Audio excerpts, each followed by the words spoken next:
to commit a crime is something we don't normally do as good citizen, good human being. But I can guarantee you 99.99% of people would say and agree with me that you do not deserve to give a lecture to people after you yourself commit a crime.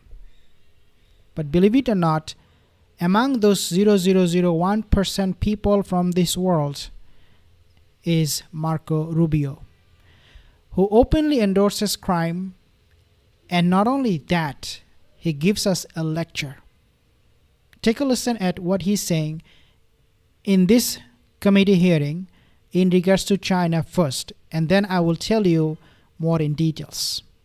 About the 21st century. There's going to be some chapters in there about Putin. There's going to be some chapters in there about some of these other places. But the bulk of that book about the 21st century will be not just about China, but about the relationship between China and the United States and what direction it went. And I think you're alluding to it in your statement. I know you may have another question. I don't want to eat up all your time, but I do want to say this. The Chinese believe that the United States are a great power in inevitable decline and that they are an inevitable rise. Now, they already are. They're going to be a rich and powerful country, and we're going to have to deal with them. The danger is that because of our own actions, in many cases, a dangerous imbalance is built up in that relationship. We allowed them for years to pretend that they were some developing countries, so we should allow them to continue to cheat on trade and commerce. We should allow them to continue to expand. They lied about not militarizing and populating island chains in the South China Sea and the like. We allowed them for years before we got serious about it to conduct grotesque human rights violations against Uyghur Muslims, as an example. One of the most horrifying things happening on the planet. And for years, no one talked about it, which, by the way, not just has a human rights component to it, it allows them to use slave labor to produce goods that, at the expense of the rest of the world. Talk about not just a horrific humanitarian crisis, but an unfair trade practice as well. We've allowed them to get away with things. And frankly, the Chinese did what any country in the world would do given these opportunities. They took advantage of it. And so I think now we're dealing with the ramifications of it. I agree 100% what you said, but I remind you, and I remind everyone, I guess I want to make this point, that much of what we need to do to confront China is here at home. It's not just abroad, it's also here at home. We have to rebuild our domestic industrial capacity, and we have to make sure that the United States is not reliant on any single other nation for any of our critical supply chains.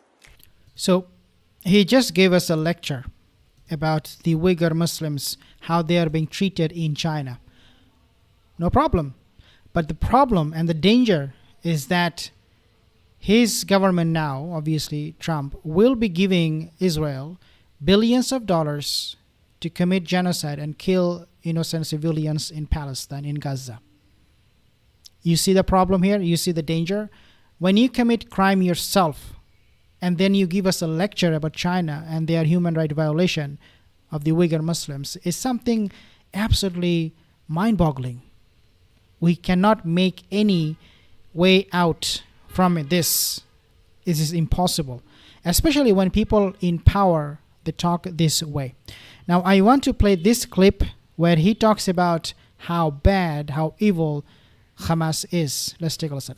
Atrocious operation. They sent a bunch of savages into Israel with the express and explicit purpose of targeting civilians. They went into concerts. They went into these music festivals. They knew that there were no soldiers at the music festival. They knew that these were teenagers and young families, that they went into different communities and the kibbutzes and the like, and they deliberately targeted civilians. Deliberately. It was in fact, they kidnapped the ones they didn't murder, the families who they didn't eviscerate, the people whose skulls they didn't crack open. They kidnapped, and to this day continue to hold people, innocents that they took. A deliberate operation. In the case of Israel, responding to that attack has had to go after Hamas. How can you coexist? How can any nation state on the planet coexist side by side with a group of savages like Hamas?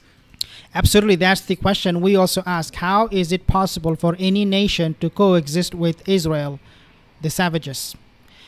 The problem with his statement, there are so many. One of the big problems is that he did not provide any evidence of what he alleged Hamas did on October 7th.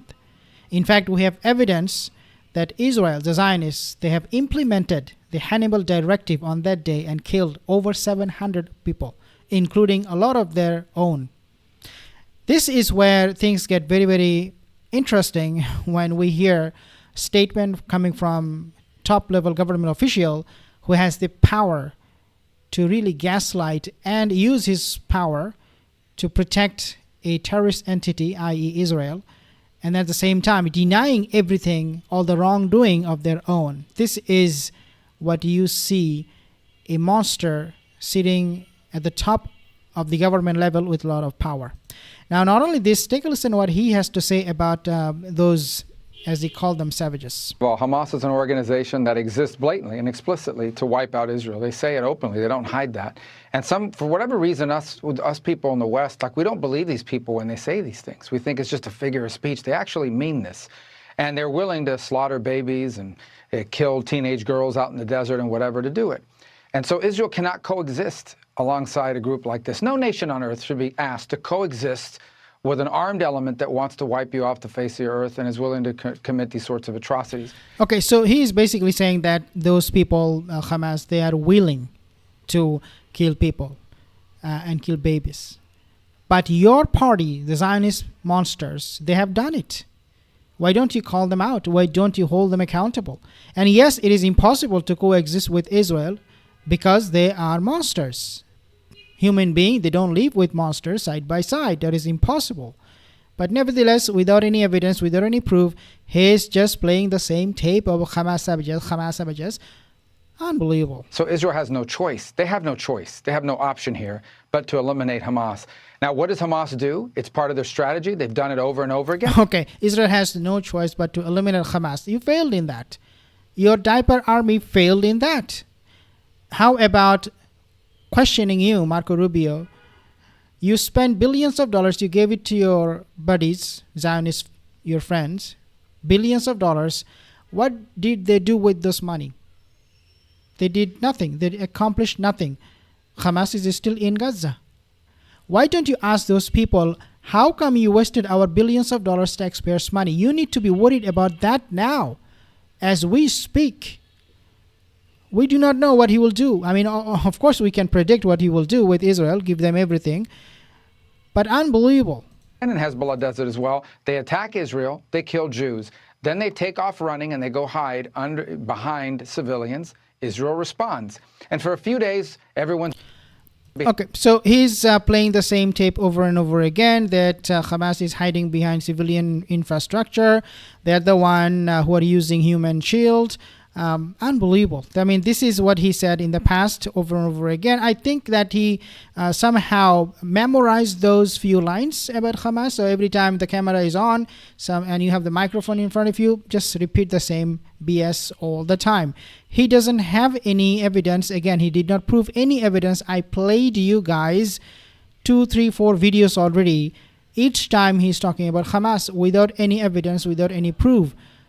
Calling them savages, no problem. You want to call them savages, no problem. But what about the Zionists? He never talks about Zionists. The moment he faces any question about the Zionists, he talks about Hamas, blames them squarely. Made that kind of bipartisan agreement so possible. Well, and I always used to joke we couldn't get 100 senators to honor Santa Claus, but we got 100 people on board on Israel. And look, it's a testament to the work of this organization and so many others, and it needs to remain that way. Made that kind of Did you hear what he said?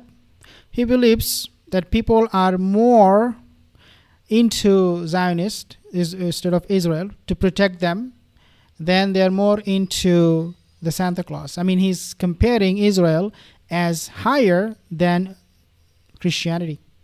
That's pretty much what he said. This is the level of bootlegging he does. Now, obviously, in my other video, I showed you guys that he received more than $1 million in donation from AIPAC. I mean, this is a very good example of someone who is willing to blatantly lie over and over again for money. Nothing else, just for money.